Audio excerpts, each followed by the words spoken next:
Sometimes, the most powerful stories are not the ones written in books or displayed on movie screens, but the ones etched in the hearts of people who dared to break through the walls the world built around them. Tonight, you are about to witness a story that shatters borders, tears down stereotypes, and reveals the beauty of human transformation in its rawest, most unexpected form. Imagine being born in a land where conflict is a daily reality, where your very identity is shaped by the uniforms you wear, the flags you salute, and the history you are taught to defend. Imagine growing up seeing the world through the lens of survival, duty, and division. For this man, once an Israeli soldier, that was his world. A world where fear ruled hearts, suspicion clouded judgments, and peace seemed like a faraway dream told by poets and idealists. But destiny, as it often does, had a plan that neither his commanders, his community, nor even he could have seen coming. Life, in its mysterious way, placed in front of him a window that opened to a faith, a people, and a culture he was once told to fear. That window was Islam. It didn't happen overnight. It wasn't the result of a single conversation or a dramatic moment of awakening. It began, as most profound changes do, with a question. A quiet, unsettling question inside his soul. Is there more to the people I was told are my enemy? Is there more to the faith I was trained to mistrust? That question led him to pick up the Quran. And that moment changed everything. As he read verse by verse, page by page, something within him softened. The words spoke not of war but of peace, not of division but of unity, not of hatred but of compassion, mercy, and surrender to a higher power that sees beyond the borders of men. For the first time, he saw Islam not as an opposing flag, but as a faith that called to his heart, a path that whispered to the emptiness within him. And as his understanding grew, so did his courage to step away from the path he had known all his life. It wasn't easy. Walking away from your past never is. But the pull toward truth, toward peace, toward love, was stronger than the noise of fear. And then, in the most unexpected way, love entered his life. Not as a concept, but as a person. An Indonesian Muslim doctor whose heart radiated kindness, whose faith reflected everything he had been searching for in the words of the Quran. Their meeting was not just a crossing of two paths, it was the meeting of two worlds that many believed could never coexist. And yet here they stood, two souls from opposite sides of history, proving that love can overcome politics, religion, and even war. Their marriage became more than a personal celebration. It became a symbol that peace begins not in treaties but in hearts. That transformation is possible even for those raised on the front lines of division. That love is still the most powerful force known to humankind. Tonight, we invite you to listen closely to this story, a story of a soldier who laid down not just his weapon, but his old self. A story of a man who found, in the arms of faith and love, a new identity, not defined by his past, not chained by history, but free to be a man of peace, a husband, a believer, and above all, a human being. Stay with us, because what you're about to hear is not just his story. It's a story that speaks to all of us.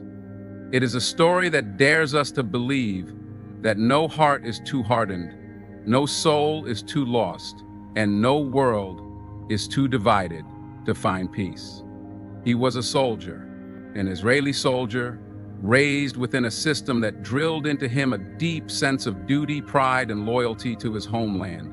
Every step of his early life was shaped by this identity. an identity forged in the fires of history, struggle, and defense. His world was structured, disciplined, and unwavering. The uniform was not just cloth, it was a shield against a hostile world, a badge of belonging, and a symbol of who he was expected to be. In his heart, he carried the weight of generations who had known conflict, displacement, and the fierce will to survive. From his earliest days, he was taught to see his neighbors through the lens of defense. The other side was always the threat, the danger, the reason to build walls, both physical and emotional. Islam, to him, was not a religion of peace. It was the belief of the enemy, of the people who stood on the other side of the wire. He didn't question it. Soldiers rarely do. They move, they follow, they fight, and yet somewhere deep within him, there was a quiet ache he couldn't name. A feeling that the world he was defending felt more like a prison than a home. It was in the stillness of his nights, far from the noise of orders and the chaos of drills, that these feelings began to surface. Small cracks in his perception began to widen. Conversations with people he was never meant to understand. Glimpses of humanity in the faces he was told to fear. These moments chipped away at the narrative he had lived by. He saw mothers crying on both sides of the fence. He saw children with the same innocence, the same laughter, the same tears. And slowly, his heart began to rebel against the story he had been fed. He began to question everything. What is freedom if it requires the suffering of others? What is security if it comes at the cost of your own humanity? And in these moments of quiet rebellion, a seed was planted. That seed was the beginning of his journey from conflict to peace. Not the peace signed on paper by leaders in suits, but the peace that starts in the heart when a man dares to look at his enemy and see a reflection of himself. There comes a moment in every human life when the familiar no longer feels like home. For this extreme example, our story opens to my life. That moment came not through confrontation, but through quiet exposure to a world he had been taught to avoid. His curiosity was first sparked not by politics, but by the humanity he witnessed in the eyes of those he once believed were his enemies. In the stillness of his reflections, he found himself wondering what faith gave these people the strength to smile in the face of hardship, to hold on to hope amid occupation, to speak of peace when their world seemed surrounded by chaos. That curiosity became an irresistible pull toward the Quran. At first, he read in secret, unsure what he was even looking for. But as the words unfolded before him, something unexpected happened. The verses didn't preach hatred or division as he had once assumed. They spoke of mercy, of justice, of compassion, of surrender to a creator who sees beyond race, tribe, or nation. It wasn't the fiery rhetoric he had been warned about. It was poetry, rhythm, truth, and beauty that touched a part of his soul he never knew existed. Reading the Quran became less of a political act and more of a personal awakening. The teachings of Islam began to dismantle the rigid walls of nationalism and fear that had imprisoned his heart for so long. Concepts of brotherhood, of ummah, of forgiveness and repentance began to take root inside him. For the first time, he began to see himself not as an Israeli soldier, not as a protector of borders, but as a human being among other human beings, all equally created by the same God. His spiritual awakening became a bridge that connected him to a world far beyond his past beliefs. He saw the universality of suffering, of love, of longing for peace. He realized that his old identity was shaped by fear of the other, but Islam showed him that there is no other. There is only one creation, one creator, and one humanity.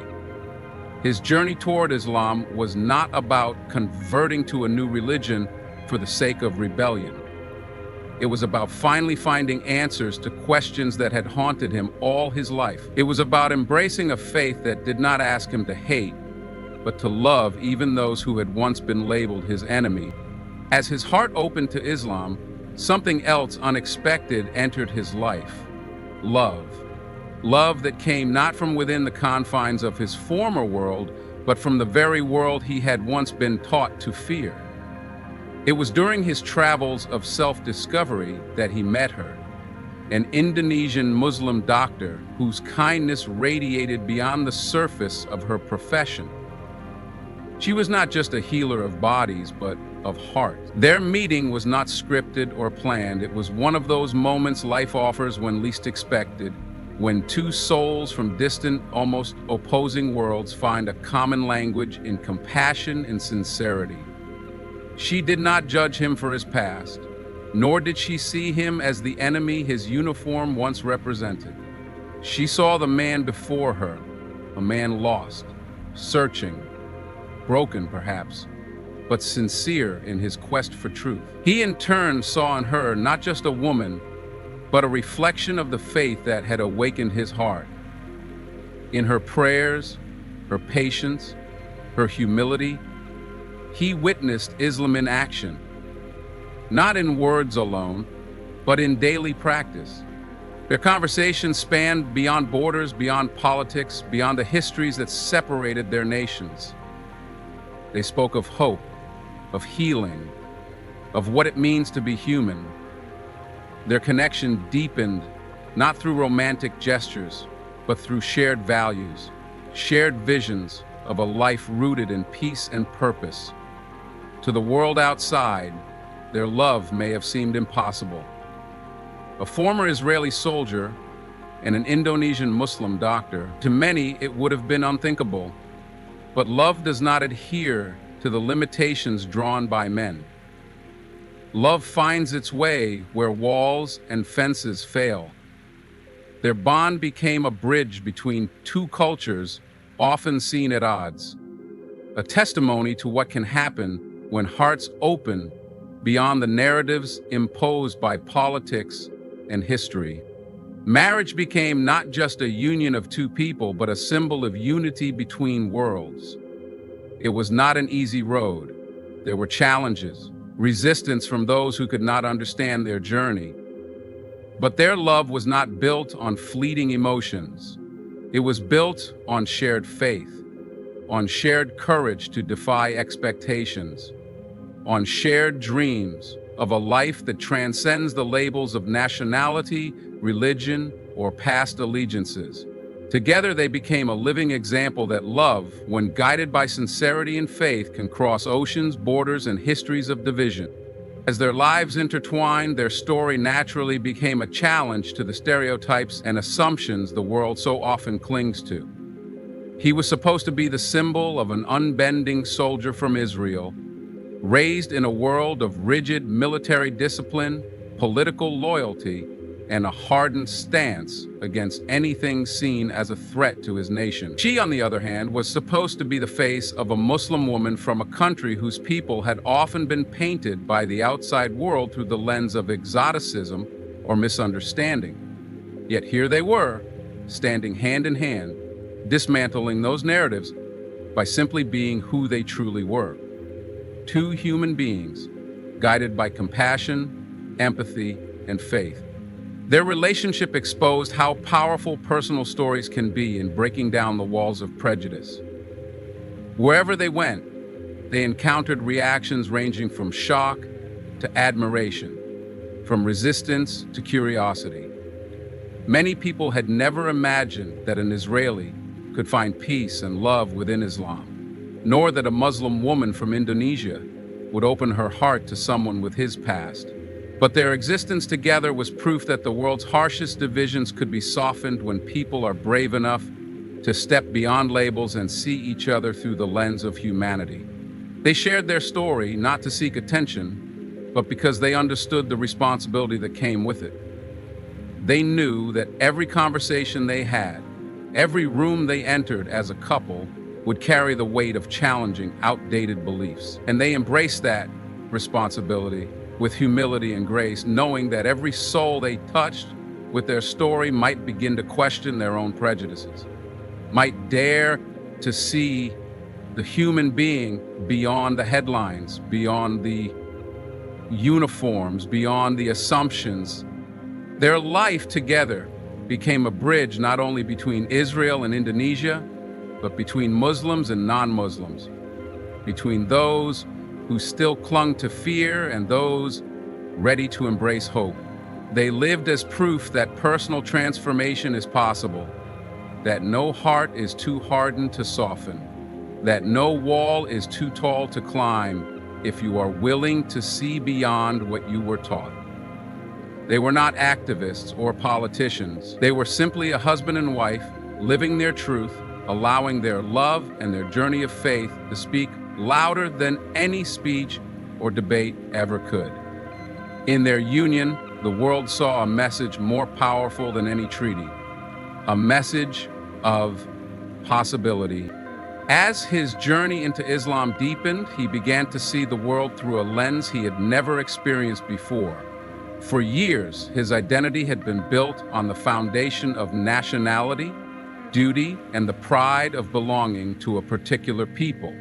But Islam slowly unraveled those layers, revealing a much broader, more inclusive understanding of his place in the world. No longer did he view himself first as an Israeli or even as an ex-soldier. He now saw himself as part of something far bigger, a global family of believers, a member of the Ummah that transcended borders, languages, and ethnicities. The teachings of Islam taught him that his worth was not in his past affiliations, not in the flags he had once defended, but in his character, his intentions, his actions, and his devotion to Allah. This realization brought a profound sense of freedom. For the first time in his life, he felt he no longer had to carry the heavy armor of past loyalties. Islam offered him a new identity rooted not in exclusion, but in inclusion, not in superiority over others, but in humility before the Creator and solidarity with all of creation. He embraced the principle that Islam was a faith of mercy, of justice, and of unity among all peoples. He found comfort in the Prophet Muhammad's message that no Arab is superior to a non-Arab, and no white man is superior to a black man, except by righteousness and good deeds. These were not just words on a page. They became the compass that guided his new life. His marriage to the Indonesian doctor only reinforced these lessons. As he stepped into her world and saw firsthand how Islam was lived in a different cultural context, yet with the same devotion and beauty. He began to understand that Islam was not limited to any one nation, and certainly not confined by politics. It was a living, breathing way of life that welcomed all who sought peace, sincerity, and submission to Allah. This new way of seeing the world reshaped his understanding of his past. He no longer carried bitterness for what he had once been. Instead, he embraced it as part of the journey that led him to where he was now, a man of faith, of compassion, and of a broader, deeper sense of belonging than he had ever known within the walls of military life or national identity. Their journey as a couple became more than a personal love story. It became a message to the world that peace is not something that must be negotiated at a political table, but something that starts inside the human heart. Every step they took together, every barrier they crossed, every misunderstanding they patiently addressed, became a living testimony to the fact that people can change, that hearts can heal, and that bridges can be built.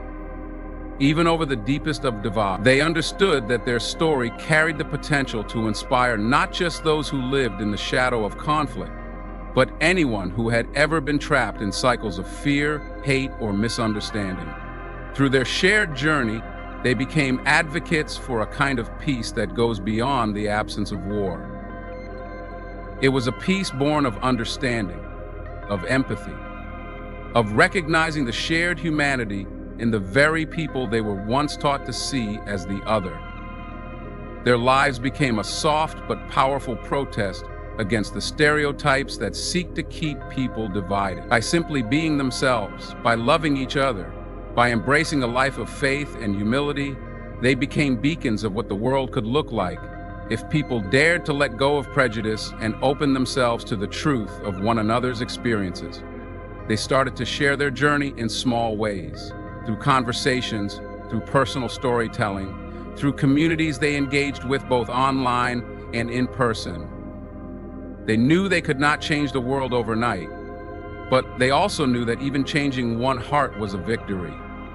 They lived by the belief that peace starts at home, in the way we treat those closest to us, in the way we choose to listen instead of argue, to understand instead of judge, to love instead of hate. They hoped that by telling their story, they might inspire others to question their assumptions, to look beyond inherited narratives, and to realize that the enemy we think we fear is often just a human being with hopes, dreams, and fears not so different from our own. Their life together became a living prayer for peace, a prayer not uttered only with words but embodied in their actions, their love, and their unwavering belief that no past is too dark, no border is too high, and no heart is too closed to be opened by the transformative power of faith, understanding, and love. In a world often divided by borders, beliefs, and histories, this story reminds us all that transformation is possible. It shows us that no matter where we come from or what we've been through, our hearts have the power to change, to forgive, and to love beyond boundaries. The journey of this exiled soldier who embraced Islam and found love with an Indonesian doctor teaches us that peace begins within us and spreads through our actions, our choices, and our willingness to see each other as human beings first and foremost. Thank you for joining me today and allowing yourself to be part of this powerful journey. May this story inspire you to open your heart, challenge your assumptions, and believe in the extraordinary possibilities of love, faith, and unity. Peace and blessings to each one of you.